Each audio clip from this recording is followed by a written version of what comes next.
social número 5, aconseguir la igualtat entre els gèneres i apoderar a totes les dones i les nenes. A l'actualitat, una de cada 5 dones i nenes entre 15 i 49 anys han experimentat violència física i o sexual de mans de la seva parella en els 12 mesos anteriors a ser preguntades.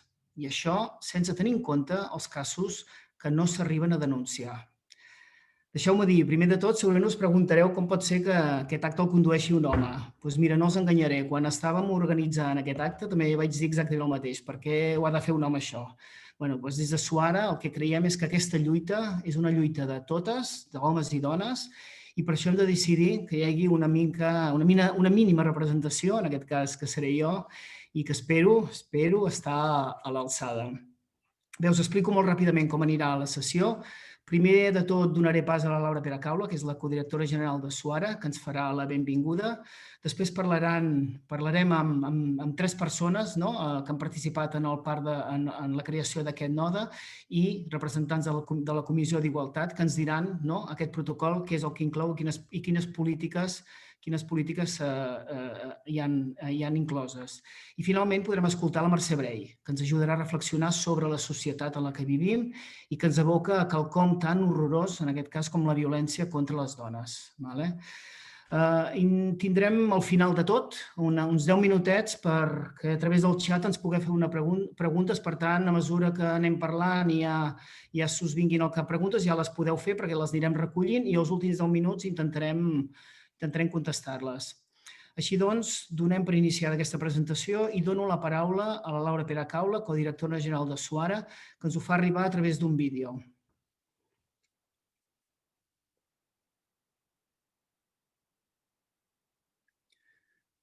No se sent, Moja. Sí, un segon, sisplau, soluciono el tema de l'àudio.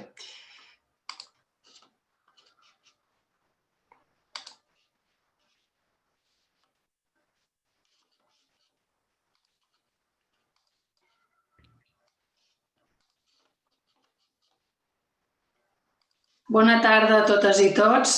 Seré breu, però no volia deixar passar l'oportunitat de dirigir-vos unes paraules, ja que en una organització on el 90% de les professionals som dones, podem dir que avui és un dia molt important. Avui ens trobem aquí per presentar-vos el nostre protocol contra la violència envers les dones. Un protocol que està pensat per ajudar-nos a poder fer un acompanyament des d'un lloc clau, la feina, i saber com actuar davant possibles situacions de violència. Perquè a Suara entenem el lloc de treball com un espai d'acollida, de discreció, d'escolta i de suport per les dones que puguin estar visquent una situació de violència. Ens trobem davant d'un recull de bones pràctiques que estem duent a terme a la cooperativa amb la finalitat d'empoderar i de contribuir a garantir el dret fonamental de viure lliures de les violències.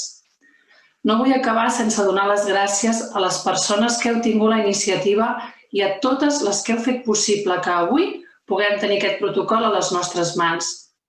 També vull fer una menció a la Mercè Brey, qui ens ha acompanyat en aquest procés i que avui està aquí amb nosaltres donant suport al projecte, que és molt important per Suara, perquè transformar l'entorn és part de la nostra missió i com a dones ens ho devem. I sense més preàmbuls, doncs torno la paraula a en Jordi Piques i gràcies a totes per ser-hi. Jordi, quan vulguis, endavant. Moltíssimes gràcies, Laura, per les teves paraules. Realment és important que les organitzacions i les empreses recolzin aquest tipus d'iniciatives i que això no ho deixem només al debat, aquest tipus de debat només el deixem en l'àmbit privat. Per continuar, deixeu-me dir que de totes les presentacions que acostumo a fer, em fa realment una especial il·lusió fer aquesta, i els motius són diversos.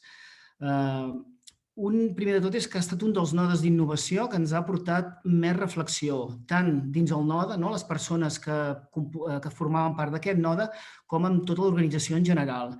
Hem viscut moments d'alta intensitat i segurament la gent que ha participat m'entendrà quan ho estem dient, però també alhora molta passió.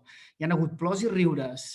Hem hagut de fer-nos preguntes incòmodes, hem hagut d'escoltar opinions divergents i també crítiques. I això ens ha permès arribar fins aquí. Puc assegurar que això continua, no s'ha acabat i també pensem que així ens ha de ser. També ens fa molta il·lusió, em fa il·lusió, especial il·lusió, perquè és un projecte digital. Podreu trobar tota la informació a través d'una landing on us podreu descarregar el protocol. Per tant, accessible a totes les persones a poder-se descarregar el protocol. I, per altra banda, és un protocol pensat i creat des de l'empresa i de com actuar des de l'empresa. Per a les dones que pateixen violència, el risc de perdre la feina és una de les pors que s'afegeix al moment de pressions i de neguits que ja tenen. Per això és important que com a organització ens qüestionem i puguem parlar sobre aquests temes. Constatem, i constato que és un tema molt sensible que ens ha arribat a cadascú de nosaltres de formes diferents i, per tant, les reaccions també han sigut molt diferents. I ara, sense allargar-me més, m'agradaria compartir un espai de diàleg amb la Rosa, que ara entenc que ja aniran apareixent, la Sandra i la Laia. Sí, si us podeu anar connectant. La Rosa i la Sandra. La Rosa és membre de l'àrea de participació i la Sandra és directora de serveis d'atenció d'adults, la Rosa i Sandra, i que han format part del NODA, conjuntament amb la Verity i un equip de 7 professionals més que durant tot un any han estat treballant de forma molt compromeses en desenvolupar aquest projecte. I la Laia, també que la tinc ja, està aquí a la pantalla, la Laia és directora de talent de l'àrea de persones i representant de la Comissió d'Igualtat. Moltes gràcies a les 3. Amb vosaltres m'agradaria poder compartir un espai de reflexió amb totes vosaltres perquè penso que heu sigut representant de les protagonistes de tota aquesta feina que s'ha pogut fer durant el 2019 i 2020. Rosa, explica'ns d'on neix aquesta necessitat i per què d'un protocol d'aquest tipus. Primer, bona tarda. Aquest NODA com va néixer? Aquest NODA va néixer perquè va haver-hi una persona que es va moure, va trucar a diverses portes de la cooperativa perquè poguessin fer alguna cosa com a empresa respecte a la violència amb les dones. I es va iniciar aquest NODA i després va haver-hi més persones que ens van moure a participar. I jo volia explicar això perquè d'alguna manera hi ha projectes que neixen que van més enllà dels plans, objectius que tinguem, sinó que també neixen de les pròpies persones, com és aquest cas. Després, sempre diem que Asuara és un reflexe de la societat on vivim, perquè és així. I, per desgràcia, a la cooperativa també tenim moltes companyes que han patit violència o l'estan patint. I, per tant, per aquí la necessitat és evident, la necessitat de fer alguna cosa al respecte. També al NODA, a banda de tenir en compte aquesta necessitat, també teníem un objectiu clar, a banda d'elaborar el protocol, que anava més enfocat a acompanyar a les dones que estaven vivint una situació de violència. I era que el que també estàvem intentant buscar era poder fer alguna cosa per generar un canvi a nivell més global. És a dir, si jo com a dona agafo aquest protocol i quan el llegeixo em fa plantejar-me coses, em fa potser veure que hi ha comportaments que fins ara jo veia que són normals o rols que tenia assumits d'alguna manera i en llegir o informar-me o obrir el debat em començo a plantejar coses que potser es pot generar que jo vulgui fer alguna cosa per canviar aquesta situació. Si això em passa a mi, per exemple, com a dona, i a Asuara som 5.000 persones, al final l'impacte que pot generar és molt potent. Completament d'acord, Rosa. Moltes gràcies. Sandra, explica'ns quin ha estat el procés de construcció d'aquest protocol i quins reptes heu entomat.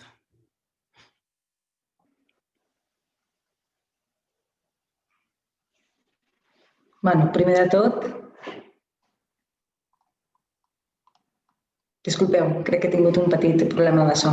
Primer de tot, bona tarda, també, i us explicaré una miqueta el procés de construcció, que com has dit a l'inici, ha estat un procés intens i llarg, no?, com a Noda, però justament perquè crec que és un tema que ens interpel·lava a totes i a tots dins de la cooperativa i això va fer que el procés fos viu i apassionat.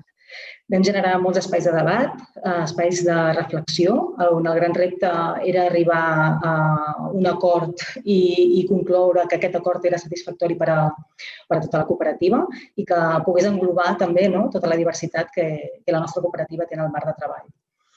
Va ser també un procés de construcció molt obert, perquè a part de les persones que conformàvem el Noda, vam poder comptar també amb l'ajuda i diria empenta d'altres àrees de la cooperativa per acabar donant resultat d'aquesta elaboració del protocol com a document. I també un procés molt participatiu en el moment en què vam obrir les enquestes i vam poder recollir les coses que ja es feien a dins de la cooperativa en situacions de violència i adonar-nos que això va ser un goig, que també tenim un esperit molt crític i que podíem també assenyalar quan hi havia alguna situació que no havia funcionat, ens ho remarcaven, que això no havia anat bé. I per acabar, tot aquest procés tan dialogat, obert, reflexiu, ens ha permès arribar fins al final d'aquest document com a protocol i que esperem que sigui el primer pas en la resposta a una situació tan específica com és la violència contra les dones en el marc en el que estem, en l'escenari laboral que va dirigit. Molt bé, Sandra. Rosa, ara tu. Què hi podem trobar amb aquest protocol? Què hi trobem? És a dir, ara jo me'l baixo, me'l descarrego, què m'hi trobaré? Sobretot per les persones que ens estan escoltant, que puguin veure de què està compost aquest protocol. Bé, aviam, el protocol comença contextualitzant una mica, sobretot per també situar-nos de què estem parlant quan parlem de violència, i també aporta uns indicadors, unes evidències que ens poden ajudar a detectar si alguna companya està patint alguna situació de violència. Penso que això sempre una cosa que parlàvem molt en el Noda era que era important poder obrir la mirada i anar una miqueta més enllà perquè de vegades podem tenir gent al voltant que potser estan vivint una violència i no ho veiem. Llavors, aquesta primera part ens pot ajudar en aquest sentit d'obrir la mirada. Després també, i on també hem volgut posar molt el pes i que trobareu en el document, és tota la part de l'acompanyament. Perquè hem vist que moltes vegades, la majoria de vegades, les persones també, per exemple, que han d'acompanyar, es troben que de cop i volta, sense esperar, han d'iniciar aquest acompanyament. I normalment, perquè la dona que els està demanant ajuda estan vivint una situació en aquell moment molt límit i molt extrema. Llavors, és normal i és totalment comprensible que en aquell moment no sàpigues ben bé què fer, com actuar. Llavors, aquest protocol d'alguna manera vol ajudar a donar unes coses a tenir en compte per si en algun moment has d'acompanyar. I també per ajudar a que les persones tinguin clar els canals on poden adreçar-se dins de la cooperativa en cas que necessitin suport, ja sigui perquè estan acompanyant algú que està patint violència, com també si és la mateixa persona qui l'està patint. Perquè una altra de les coses que també jo crec que aquest document llença aquest missatge, que és molt important, i és que no estem soles. No estem ni sols ni soles, perquè ara parlem de violència amb les dones, però això no eximeix que, evidentment, que hi ha altres tipus de violències, però que no estem soles i aquí, a Suara, poden trobar el suport que com a empresa podem donar i que es necessita en aquests moments. I bàsicament, això és el que, així de manera resumida, és el que conté aquest document. Déu-n'hi-do, estic segur que serà l'ajuda per moltes persones i també per les empreses, per tenir un model per poder incorporar a la seva empresa.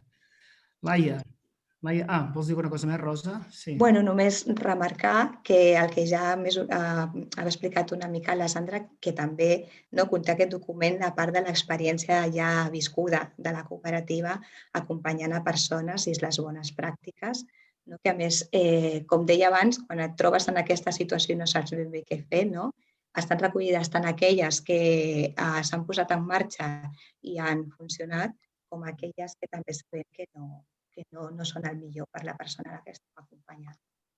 Perfecte, queda molt clar. Laia, i ara què? Com s'incorpora un protocol com aquest en una organització? Penso que també és un punt interessant, no? Ostres, tens el document, no?, que l'han treballat tot un seguit de persones durant tot un temps. Com això s'incorpora en una organització? Doncs és un gran repte. Jo, primer de tot, perdoneu, només volia dir bona tarda i que em fa especial il·lusió veure algunes de les companyes que aneu saludant i veient, perquè moltes de vosaltres, ja sigui la Comissió d'Igualtat, amb representants legals dels treballadors, amb persones sòcies i amb altres companyes que hem pogut parlar molt i reflexionar molt conjuntament d'aquest tema i poder veure que ja és una realitat, aquest primer pas. Ara tenim el protocol, Ara què fem? Bueno, com amb la resta de polítiques i temes que considerem importants, la cooperativa hem de poder treballar també perquè aquesta ànima i amb aquest esperit i tots aquests temes de discussió i de reflexió que hem posat sobre la taula puguin arribar arreu, tant a totes les persones de la casa com a totes les persones que acompanyarem aquests processos des de direccions de serveis, des de coordinacions, des de companyes de l'equip, des dels diferents equips d'estructura, de poder fer realitat que totes aquestes bones pràctiques que comentava la Rosa, totes aquestes pràctiques que no han funcionat, les coneguem tots i al final puguem ampliar el nombre de bones pràctiques i puguem anar millorant la nostra manera d'acompanyar. Molt bé. Ens pots dir algunes accions concretes, que veiem perquè la gent... De què estem parlant, de quines coses... En primer lloc, si veiem en el protocol, activem un número de telèfon i activem un correu electrònic, també perquè les persones directament puguin contactar.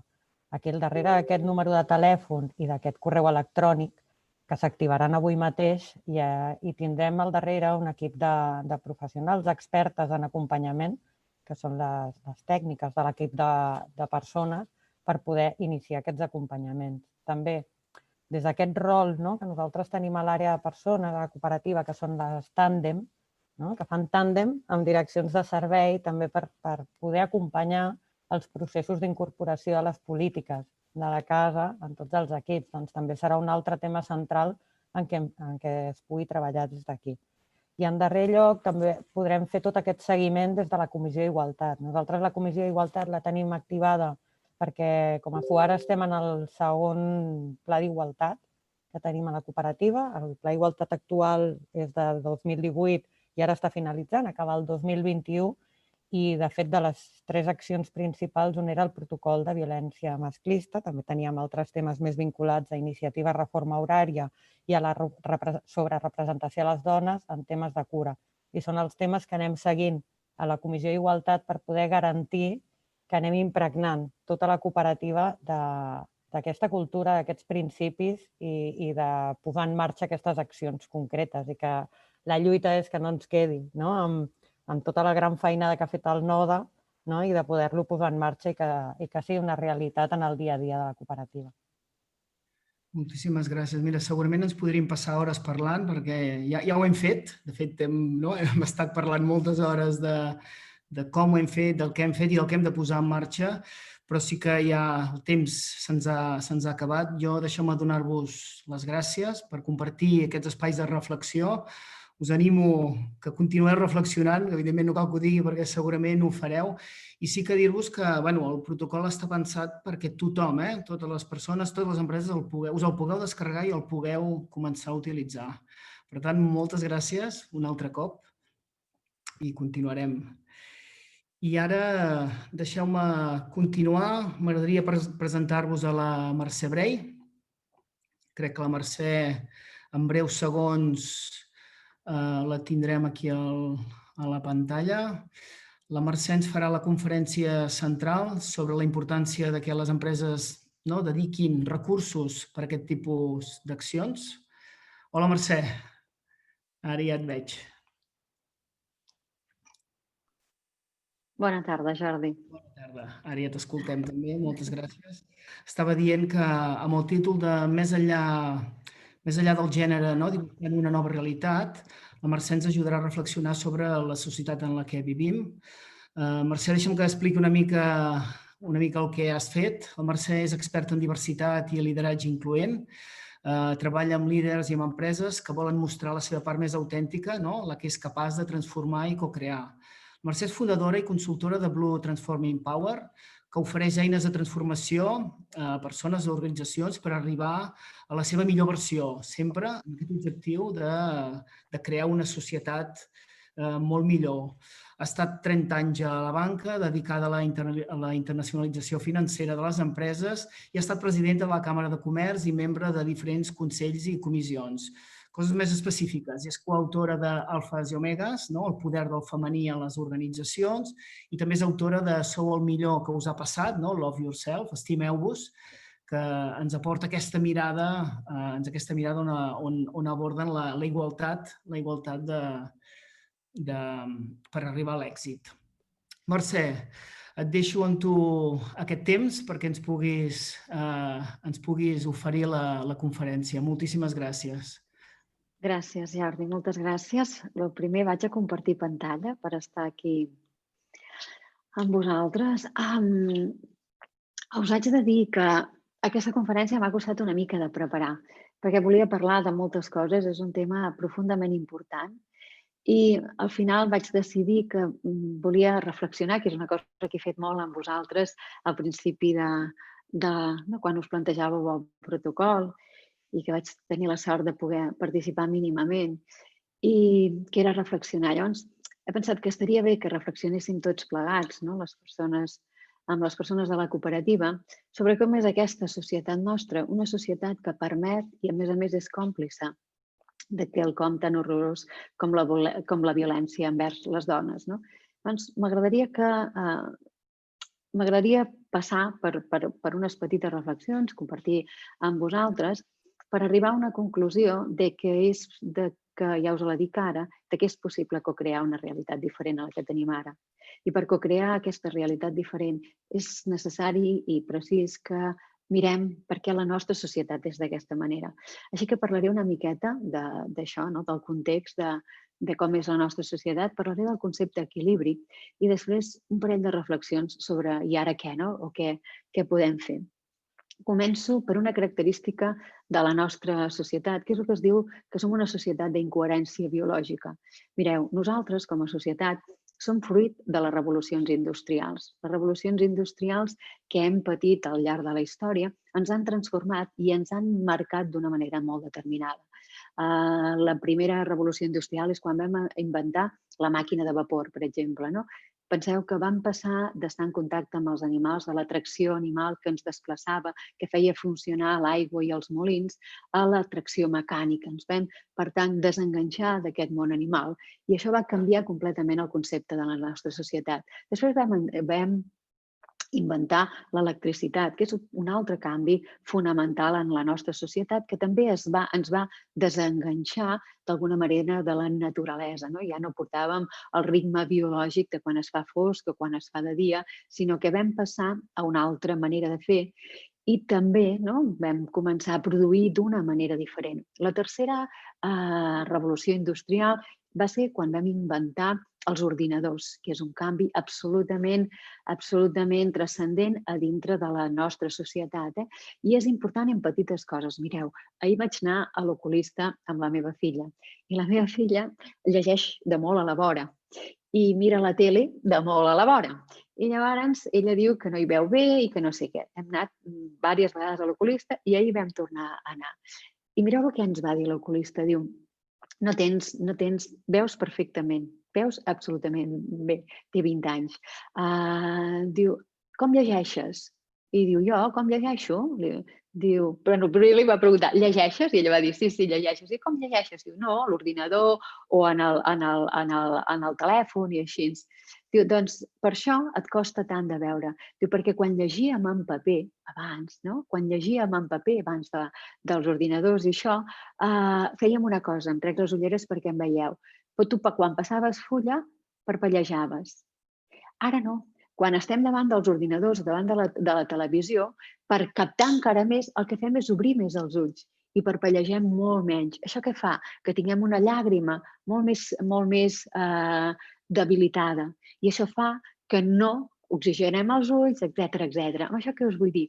Que les revolucions industrials, la tecnologia, inventar la màquina de vapor, inventar l'electricitat, inventar els ordinadors, inventar la tecnologia i la intel·ligència artificial, que és la quarta revolució industrial en la que vivim ara, això té conseqüències molt en el nostre dia a dia.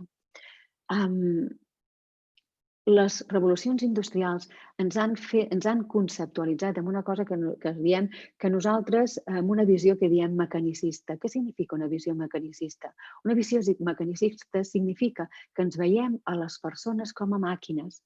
De fet, si escolteu com parlem, especialment en l'àmbit de les empreses, parlem de recursos humans, parlem de recursos productius, parlem que les persones són eficients o que les persones són productives. I aquesta manera de parlar no és d'éssers vivents, això és de màquines. Per tant, ens veiem a nosaltres mateixos com a màquines. Diu el budisme que les persones som seres sintientes. Jo a vegades ho dubto, em sembla més que som seres pensantes. Per què? Perquè ens hem desconnectat de la nostra ment, s'ha desconnectat del nostre cor. Quan passa això, quan hi ha aquesta desconnexió entre la ment i el cor, es diu incongruència biològica. Fixeu-vos que nosaltres som sers energètics, això ho diu la física quàntica, que nosaltres som energia densificada i que estem tot el dia vibrant. Mireu, nosaltres, la vibració és quelcom molt important. La vibració més alta és la vibració de l'amor, de la compassió. La vibració més baixa és la vibració de la por, de l'oli. Aquesta és la vibració més baixa. Nosaltres, la vibració més alta és la vibració gamma, quan nosaltres vibrem amb gamma, que és aquella vibració que ens permet tenir, per exemple, experiències transcendentals, de les que tenen les persones il·luminades, com el Buda o el que sigui. És on vibraríem si fóssim feliços. L'altre nivell de vibració és el delta, que és aquella vibració que tenim les persones quan estem en un son profund. Per sota ve la zeta, que és la vibració de la lucidesa. Quan estem inspirades, estem vibrant en zeta. Per sota, una altra vibració, que és l'alfa, que és la vibració que tenim en un terme que es diu en castellà, que és el duerme vela, que és aquella manera en què tu estàs en aquell estat semiadormida, en aquell estat semimeditatiu. Per sota de tot ve la vibració beta, que és on estem pràcticament totes les persones durant tot el dia. 3 nivells de vibració beta. La beta baixa, que és quan estem, per exemple, llegint un llibre. Que és prestem atenció, estem llegint un llibre. La beta mitjana, que és quan estem, per exemple, amb atenció, però ja amb una certa atenció, quan estem fent un examen. I la beta alta, que és quan estem molt tensionats, quan estem que tenim por, quan estem que tenim coses que fer i no trobem la solució. Aquí estem en beta alta. La gran part de les persones, durant la gran part del dia, estan en vibració beta. I això és molt perillós. Per què? Perquè això genera cortisol, que és l'hormona de l'estrès. I quan tenim cortisol baixa el sistema immunològic i aquí comencem a emmalaltir. Per tant, estem en una societat amb incoherència biològica que vibra d'una manera molt baixa i d'una manera molt freqüent. Una manera de vibrar que ens situa en la por, en l'odi, en el recel, etc. Una altra característica de la nostra societat és que vivim en una societat que té una vida, perdoneu-me que us ho digui així, una vida poc significativa. Fixeu-vos que anys enrere, la nostra societat el que construïa eren esglésies i catedrals. Per què? Perquè la vida de les persones girava entorn de la feina. Què és el que construïm ara? edificis d'oficines i fàbriques. Per què? Perquè la vida de les persones, la nostra vida, gira entorn del treball. Mira si és important el treball a la nostra vida, que hi dediquem 1/3 del nostre temps de vigília. El Chul Han és un filòsof que va néixer a Corea i viu a Alemanya. Va escriure un llibre que es deia La societat del cansanci. El Chul Han en aquest llibre deia: fins ara hem estat visquent en una societat que es diu una societat disciplinària. És una societat regida pel no, per les prohibicions, per les lleis. És una societat on impera la por. És una societat on les persones som explotades per tercers. És una societat que genera bojos i criminals. Diu el Chul Han que ara estem en una societat diferent, una societat que es diu la societat del rendiment, que és una societat que té un excés de positivisme i diu: si no ets feliç, és que no t'has esforçat suficientment. Si no aconsegueixes els teus reptes, és que no t'has esforçat suficientment. Diu el Chul Han que aquesta és una societat molt més eficient que la societat anterior, perquè les persones ja no som explotades per tercers, sinó que ens explotem a nosaltres mateixes. És una societat que el que genera són fracassats i depressius. Porteu aquesta conversa, tota l'estona que jo vagi portant, porteu la conversa al tema que ens ocupa avui. Us sona que alguna vegada en alguna dona que estigui patint violència pensem: caram, alguna cosa haurà fet. Caram, si no se n'en surt, ja vols dir que s'esforça prou?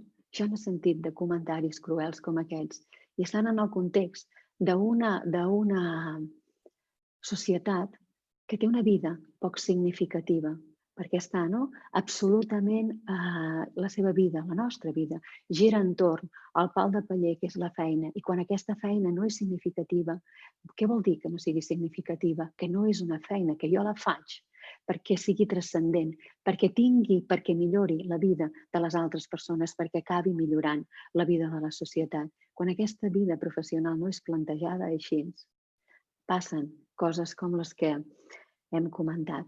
El tercer aspecte que vull reflexionar sobre aquesta vida que visquem és que estem en una societat que té un excés de lo masculí. I no parlo d'homes i dones, parlo d'un excés de lo masculí. Què vols dir, Mercè, amb excés de lo masculí? Mireu, John Money va inventar al segle passat el terme gènere. Va dir que el gènere era una construcció social que el que feia és definir el paper que homes i dones desenvolupen a la societat. Això és el gènere. Nosaltres hem agafat el gènere masculí i l'hem associat a l'home. Estic simplificant, hi ha més de 100 tipologies de gènere, però per fer-ho curt parlo de 2 gèneres, majoritaris segurament, que és el gènere masculí i el gènere femení. Nosaltres hem agafat el gènere masculí i li hem associat una sèrie de característiques. I hem dit, el gènere masculí, els homes, es caracteritzen perquè són racionals, lògics, tenen capacitat de decisió, tenen força, tenen fermesa en la presa de decisions. Després hem agafat un altre gènere, el femení, i l'hem associat a les dones. I hem dit, les dones es caracteritzen per la seva flexibilitat, empatia, la seva capacitat de col·laboració, d'arribar al consens. Són generoses, bondadoses, intuïtives. Hem agafat aquestes dues característiques, la dels homes i la de les dones, i com que estem immerses en un patriarcat, el que hem fet és agafar les característiques dels homes i les hem encombrat i hem dit, això contribueix a l'èxit. I hem agafat les característiques que tradicionalment hem assignat a les dones i hem dit, això té molt menys valor, i les hem relegat. Mireu, el problema d'això és que ho hem portat a un extrem. Hi ha un excés de lo masculí, de les característiques que tradicionalment hem assignat als homes en la societat. I això passa igual que l'aigua. Què passa quan l'aigua està en la justa mesura? Rega els camps, omple els embassaments, neteja els carrers, neteja l'atmosfera. És una benedicció. Què passa quan l'aigua està en excés? Hi ha pluges torrencials, que hi ha desbordaments dels rius, que hi ha tsunamis, és absolutament destructiu. Amb això passa exactament de lo mateix. Què passa quan jo tinc característiques de lo masculí que estan en excés? Jo tinc una capacitat de decisió, que és una característica masculina que necessitem, que si la porto a l'extrem tinc imposició. Tinc una característica de lo masculí que és molt necessària, com la força, que quan la tinc en excés és violència. Jo tinc una característica de lo masculí que és molt lloable, com la fermesa, que quan la porto a l'excés és la imposició. I també em passa amb lo femení. Jo tinc una característica femenina com l'empatia. Què passa quan l'empatia la porto a l'excés? Que tinc una infravaloració de la persona. Què passa quan jo tinc un excés de flexibilitat tan necessària que és aquesta característica en la nostra societat? Quan tinc un excés de flexibilitat, tendeixo a la submissió. Què passa quan jo tinc un excés de capacitat de col·laboració? Que em costa fixar límits. Per tant, no és lo masculí o lo femení, sinó és l'excés d'una cosa o l'excés de l'altra cosa el que ens perjudica. I la nostra societat es caracteritza, doncs, per un excés de lo masculí. Tenim una societat amb incoherència biològica, amb una vida poc significativa i amb un excés de lo masculí. Bueno, fins aquí us he posat molt tristes, eh? Ara començo a remuntar, Ara començo amb el moment d'una mica de començar a veure, escolta una cosa, què faig si tinc incoherència biològica i si tu tenir coherència biològica? Què faig? Aconseguir una societat amb coherència biològica. Què necessito fer? Necessito augmentar la meva vibració. Necessito vibrar més alt. I com vibro més alt? Amb sentiments i emocions positives, amb la paciència, amb l'empatia, amb l'acceptació, que no vull dir resignació, vull dir acceptació, amb el coratge. Amb tot això és el que jo faig que la meva coherència incrementi. Fixa't que tenim dos cervells. Tenim el cerebro, mente, no? El cervell a la ment, i el cerebro corazón, el cervell que tenim en el cor. El cervell del cor està molt poc de moda, l'utilitzem poquíssim i aquest cervell és 5.000 vegades més potent que aquest d'aquí. Aquest cervell d'aquí li dona 140.000 instruccions més a aquest cervell d'aquí que aquest d'aquí. És superpotent, però en canvi no l'utilitzem. Per què? Perquè estem en una societat que té un excés de racionalitat i aquest cervell d'aquí, amb un excés de racionalitat, no pot actuar, es queda invalidat. Per tant, necessito esforçar-me en equilibrar els meus dos cervells, que vibrin en la mateixa freqüència, perquè d'aquesta manera jo em sentiré molt millor i, a més, irradiaré benestar en el meu entorn. Què passa amb la vida significativa? Vivim una vida poc significativa, treballem tantíssim. I què significaria viure una vida significativa? Per mi, 3 coses. La primera, tenir cura del meu cos. Què vol dir tenir cura del meu cos? Tenir cura del que menjo, de menjar sa. De menjar sa vull dir menjar coses que semblin menjar, no menjar precuinats, no són coses que semblen menjar. No menjar sucres, no menjar farines, no menjar productes prefabricats. Tenir cura del meu cos és fer esport, tenir cura del meu cos és descansar. Això és tenir cura del meu cos. Viure una vida significativa també vol dir tenir cura de la meva ment, és tenir cura dels meus pensaments, el que deia abans, tenir cura de la forma en què jo estic vibrant, tendir a pensar en termes positius. Això no és gens fàcil i és un tema biològic. Nosaltres, per defensa natural, de la manera en què nosaltres necessitem estar aquí i defensar-nos i continuar endavant, nosaltres estem sempre focalitzats en els pensaments negatius. Un pensament negatiu triguem 3 segons a emmagatzemar-lo en l'inconscient, mentre que un pensament o una situació positiva triguem de mínim 20 segons en processar-la. Per què? Perquè és un tema instintiu. Per sobreviure jo necessito viure o estar més alerta a lo negatiu que a lo positiu. Per tant, instintivament, si no hi posem la intenció, el nostre cap, la nostra ment, se n'anirà cap als pensaments negatius. Jo et dic, entrena't, esforça't per portar la teva ment i anclar-la en aquells pensaments més positius. Cura del cos, cura de la ment i, si em permets, també cura de l'ànima, que a vegades tampoc és molt popular parlar d'això, però a mi em sembla que és molt important també tenir cura de la nostra ànima. Què vol dir tenir cura de la nostra ànima? Doncs viure una vida amb propòsit. I què vol dir viure una vida amb propòsit? Viure una vida que quan marxem d'aquí i anem a un altre lloc sigui deixant empremta, sigui transcendint, sigui que hem viscut una vida que ha estat significativa per a altres persones també. Equilibri entre lo masculí i lo femení. Jo dic, hi ha un excés de lo masculí, després hem de deixar espai per lo femení. Hem de deixar espai perquè lo femení, que homes i dones portem a dintre, s'expressi. Jo dic que els homes heu de ser valents i deixar expressar la vostra part femenina. I les dones hem de ser valentes i hem d'honrar la nostra part femenina. Però la part femenina, que és aquesta part femenina de la llum, aquella que és contributiva, aquella que és harmònica. Tot això per què? Per aconseguir un equilibri entre el fer i el ser. Nosaltres vivim en una societat excessivament racional, com he donat unes pinzellades. El racional té a veure amb el fer. Tot el dia fem contínuament. Tenim unes agendes plenes, tenim els caps de setmana plens, contínuament hem de fer. I en canvi ens queda poquet espai per ser, vull dir, per sentir. I és important deixar aquest espai del fer. Figura't que quan jo deixo espai al ser, quan jo equilibro aquesta part meva i deixo que el meu cervell-cor s'expandeixi més, el radi d'influència d'aquesta vibració meva diferent arriba fins a 4 metres. Imagina't un llac, i tu tires una pedra i això fa unes rodones concèntriques. I tirem una altra pedra aquí i això fa rodones concèntriques. I una altra pedra allà i fa rodones concèntriques.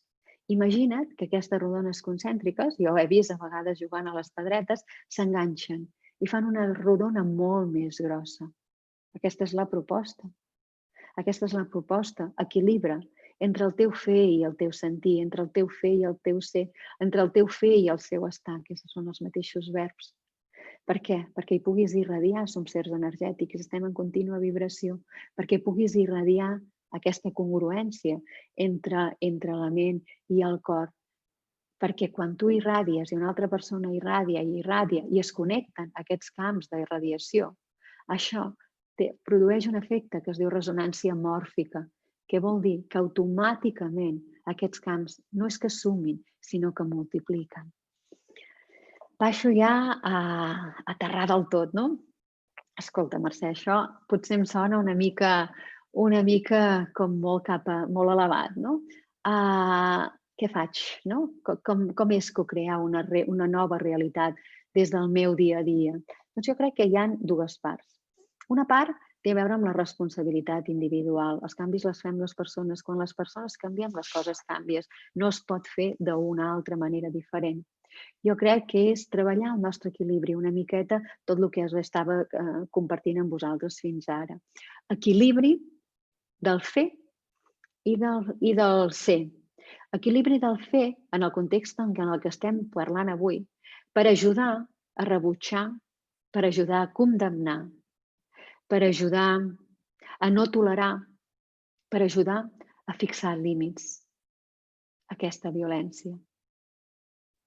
Treballar en el nostre ser, amb la nostra connexió amb el cor, per poder acompanyar aquestes dones que estan patint. Acompanyar-les des del respecte, des de l'empatia, des de la compassió. Acompanyar-les respectant el seu ritme i les seves decisions, perquè són aquestes persones qui han de lliurar aquesta batalla. I una responsabilitat col·lectiva. Com és una responsabilitat col·lectiva?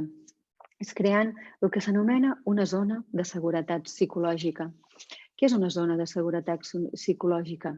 És una zona on les persones ens sentim suficientment confortables com per expressar-nos. Una zona de seguretat psicològica sempre té 3 pilars fonamentals. Un pilar és la confiança en què jo puc acompanyar aquestes dones, la confiança en què aquestes dones se sentin acompanyades, la confiança en què aquestes dones es deixin acompanyar. El segon pilar és el respecte. El respecte té molt a veure amb veure i reconèixer a l'altra persona. A reconèixer que aquesta persona està, com deia Plató, lliurant la seva pròpia gran batalla. I el tercer pilar és el pilar de la imparcialitat. És el pilar del no judici. Del no judici, del jo no sé més que ella, jo no sé, jo no ho faria d'aquesta manera. No ho sé, no ho sé. És a la zona aquesta que moltes vegades és incòmoda del no sé. I em sembla que això és precisament el que proposeu en aquest protocol. És una zona de seguretat psicològica on passin aquestes coses, no? On aquestes persones, aquestes dones que estan patint, trobin la suficient confiança, el suficient respecte i la suficient imparcialitat com per expressar la seva situació i deixar-se acompanyar.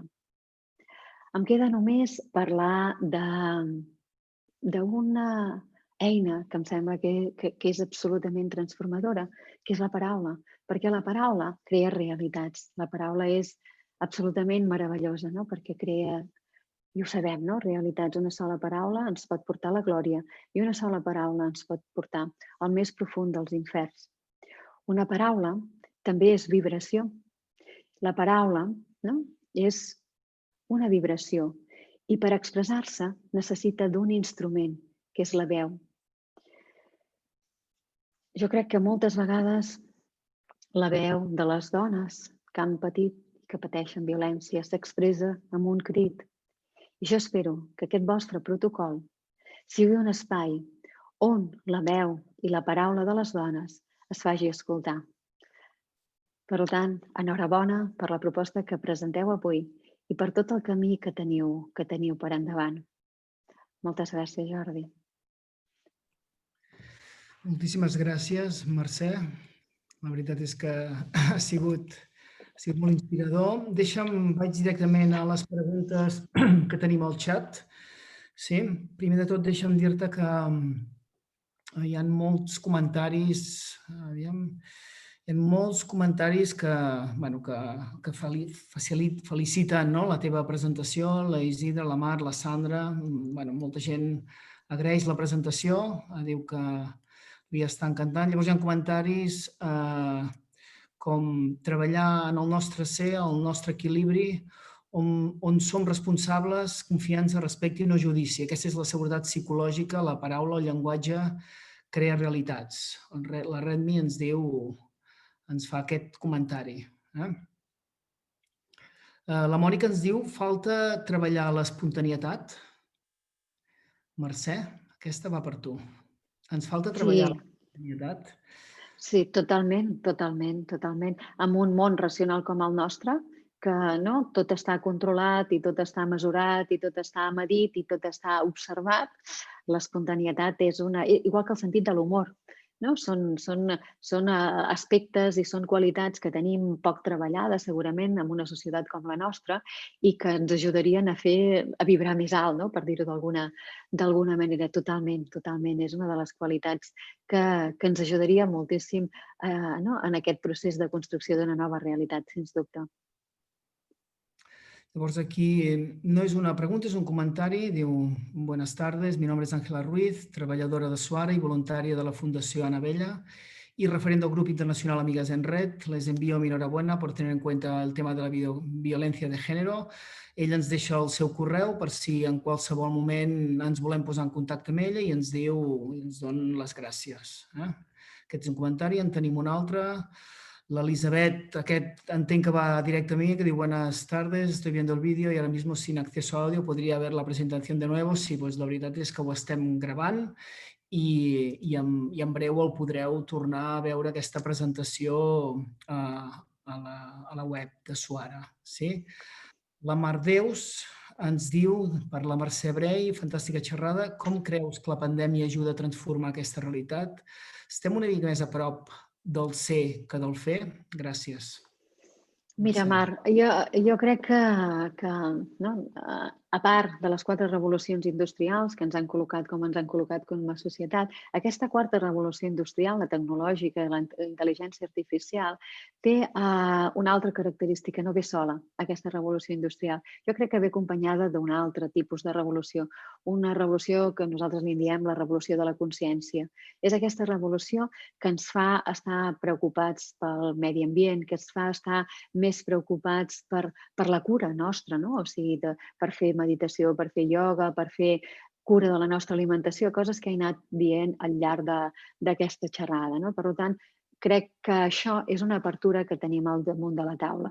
Crec també que nosaltres vivim en un món dual, no? Que o una cosa o l'altra moltes vegades. I crec, a la pregunta que em fas, de que si la pandèmia ajuda a transformar aquesta realitat, jo crec que la polaritza encara més.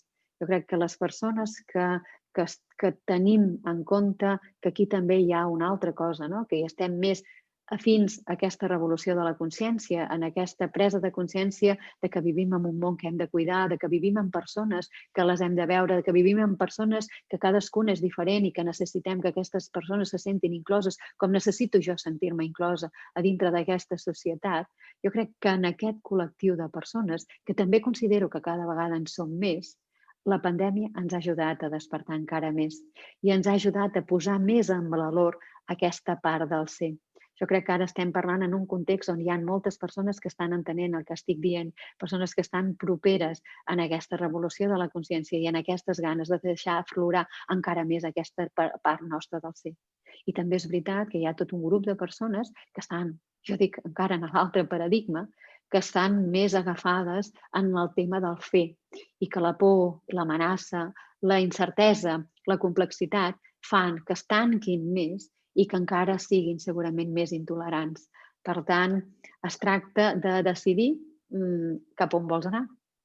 I si vols anar cap a un determinat cantó, doncs aplicar al màxim possible tot allò que t'ajudi a accelerar el camí. Continuen havent-hi moltes felicitacions per el diàleg anterior que hem fet i també, Mercè, per tu. Jo sí que et voldria preguntar, Mercè, també, per què les empreses ens costa tant posar sobre la taula, no? Potser perquè pensem que no posar a la taula aquests temes, perquè és un tema més de l'àmbit privat, perquè ens fa por, perquè a l'empresa no li toca parlar d'això i ara ens estem, no? Una mica què està passant, no? O realment és una iniciativa que ja moltes empreses estan fent, no? Aviam si ens pots aportar una mica aquesta... No, jo crec que la vostra iniciativa és pràcticament única. O sigui, crec que sou absolutament pioners i pioneres en aquesta iniciativa. Crec que és una iniciativa absolutament necessària perquè en entorns, les organitzacions, i quan més grosses són, més sol passar, són entorns absolutament racionals. És una mica el que deia abans. Pensa que hi ha estadístiques que diuen que el 80% de les persones que treballen en les organitzacions, que treballen per compte aliena, estan desconnectades i desmotivades en el seu lloc de treball. O sigui, anem com a autòmates a treballar, fem la nostra feina i marxem.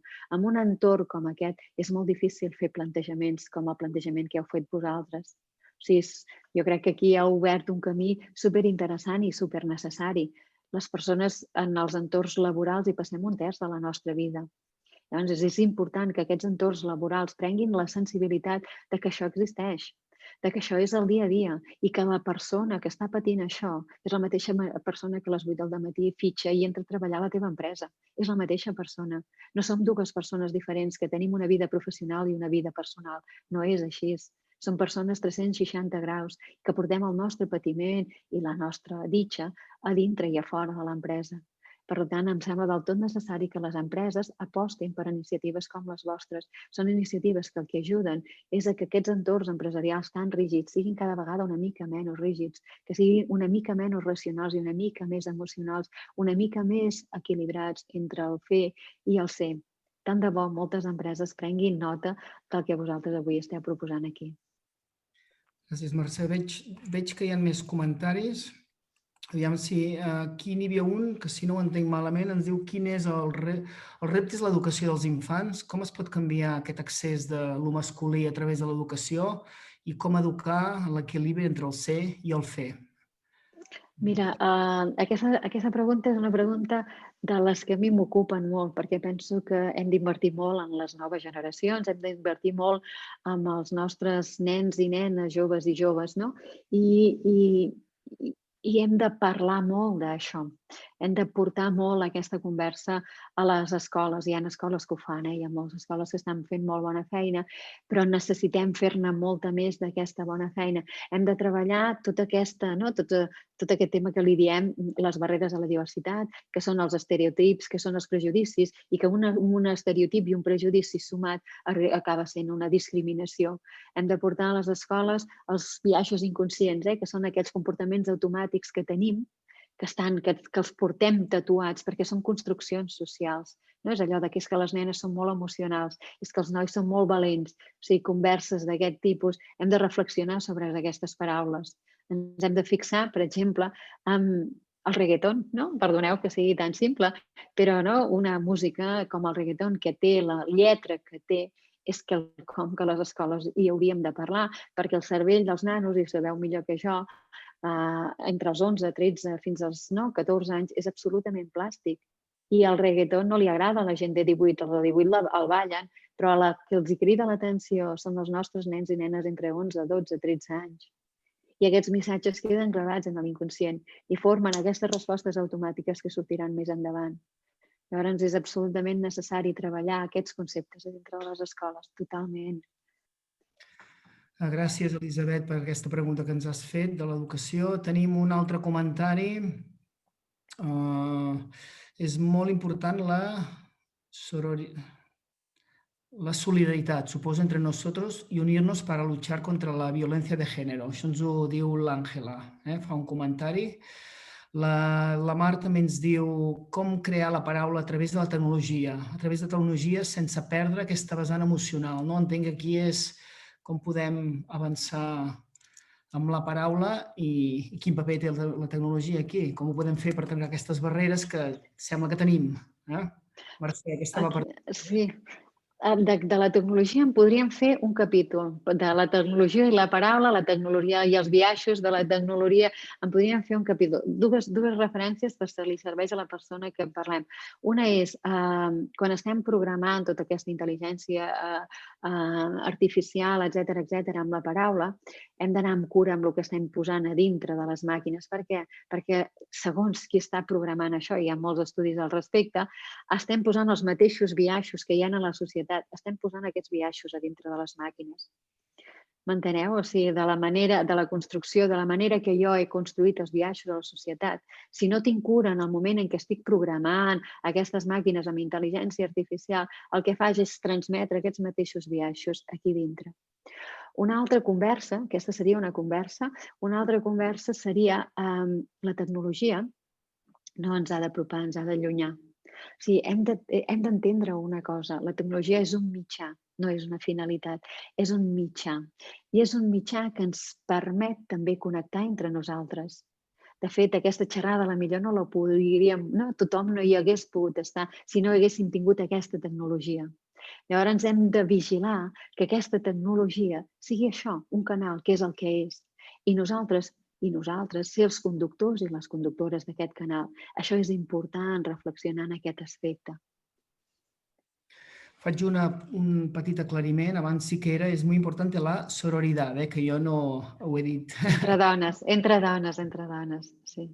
Disculpa, Àngela, pel comentari. Hi ha moltes més preguntes i ara em sap greu. Sí que ens dono una última, si et sembla, per acabar puntuals. L'Isidre diu, estem parlant de patrons. Curiós que no diguem matrius, oi? Les mans que han escrit fins ara la història han estat masculines i des del poder. Creus, Mercè, que les estructures socioeconòmiques i de pensament poden trencar-se en la nostra generació? Això, Mercè, això ens ho pregunta. Mira, Isidre, sí, m'encanta aquesta pregunta perquè jo crec que ja s'estan trencant. Però això és un procés que no és d'un dia per un altre, però jo crec que aquestes estructures ja s'estan trencant. I aquí m'agradaria fer una darrera crida, si em permeteu, i és una mica el que he dit abans, que siguem valents en honrar la nostra feminitat, el nostre sagrat femení, per dir-ho d'alguna manera. Hem de ser valents i fer front a aquesta, valents i valentes nosaltres, perquè volem anar cap a un model d'alguna que nosaltres hem entrenat durant cents d'anys. Us demano que siguem capaces de liderar aquest moviment. Valents vosaltres, perquè us sumeu a aquest moviment d'empoderar des de lo femení, des de la vostra part també femenina. Jo crec que això ja està aquí.